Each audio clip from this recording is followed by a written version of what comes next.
अगर आप ग्रेजुएट हैं और आप सरकारी नौकरियों की तैयारी करते हैं ना, तो ये वीडियो ना डैम श्योर आपके लिए, क्योंकि इस वीडियो में ना मैं आपको बताने वाली हूँ कि यूपीएससी ने हाल ही में किन पदों पर भर्ती निकाली है, क्या उसकी डिटेल्स हैं, आपके पास कौन सी योग्यता होनी चाहिए और साथ ही आप कहाँ पर जाकर अप्लाई कर पाएंगे।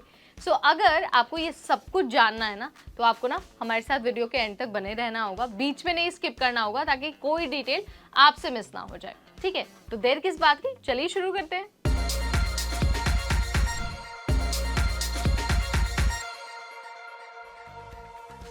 हाय एवरीबॉडी, सरकारी नौकरी वाले सेगमेंट में आप सबका बहुत स्वागत है। मैं हूं आपकी होस्ट नेहा उपाध्याय।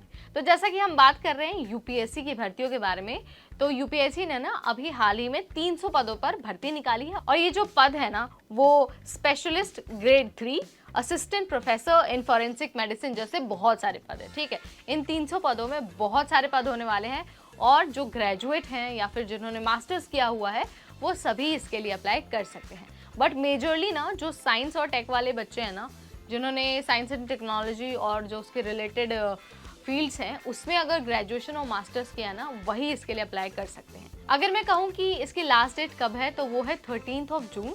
आप ना 13 जून के बाद इसके लिए अप्लाई नहीं कर सकते और फॉर्म नहीं भर पाएंगे। आपको मेक श्योर करना है कि अगर आपको इस भर्ती का हिस्सा बनना है तो 13 जून से पहले ऑफिशियल वेबसाइट यानी कि upsc.nic.in यहाँ पर जाकर अपना फॉर्म सबमिट करना होगा और जो भी आपकी डिटेल है ना उसे अपलोड करनी होगी। ये बात हो गई आखिरी तारीख की। अब आपको बता देते हैं कि आपके पास कौन सी योग्यता का होना जरूरी है। देखिए, क्योंकि पद अलग अलग है तो जाहिर सी बात है कि जो क्वालिफिकेशन है वो भी अलग अलग होगी। बट अगर मैं आपको मोटा मोटी आइडिया दूं तो आपके पास केमिस्ट्री में मास्टर्स या फिर केमिस्ट्री में ग्रेजुएशन का सर्टिफिकेट होना चाहिए या फिर इंजीनियरिंग में भी आपके पास डिग्री होनी चाहिए। अगर आप साइंस और टेक बैकग्राउंड से हैं और आपके पास ये तमाम डिग्रियां हैं तो आप एलिजिबल हैं इस भर्ती के लिए। अगर मैं एज लिमिट की बात करूं तो किसी किसी पद पर जो मैक्सिमम एज है वो 35 साल है और किसी किसी पद पर 32 ईयर्स है। तो आप अपने कन्वीनियंट के अकॉर्डिंग देख सकते हैं, यानी कि आप जिस पद के लिए अप्लाई करना चाहते हैं आप उसकी डिटेल चेक कर सकते हैं। डिटेल नोटिफिकेशन में दिया है, आप वहां जाकर चेक कर लीजिए और उसे डाउनलोड करके भी अपने पास एक बार रख लीजिए ताकि आपको कोई समस्या ना आए और आप उसमें से देख के अपनी एलिजिबिलिटी चेक कर पाएं। एप्लीकेशन की जब हम बात करते हैं ना तो हमारे दिमाग में फीस जरूर आती है, क्योंकि आपको हर सरकारी नौकरी के लिए तो फीस देनी ही पड़ेगी। यहाँ पर जो अनरिजर्व्ड यानी कि जनरल कैटेगरी के उम्मीदवार है ना, उनको सिर्फ 25 रुपए फीस देनी होगी।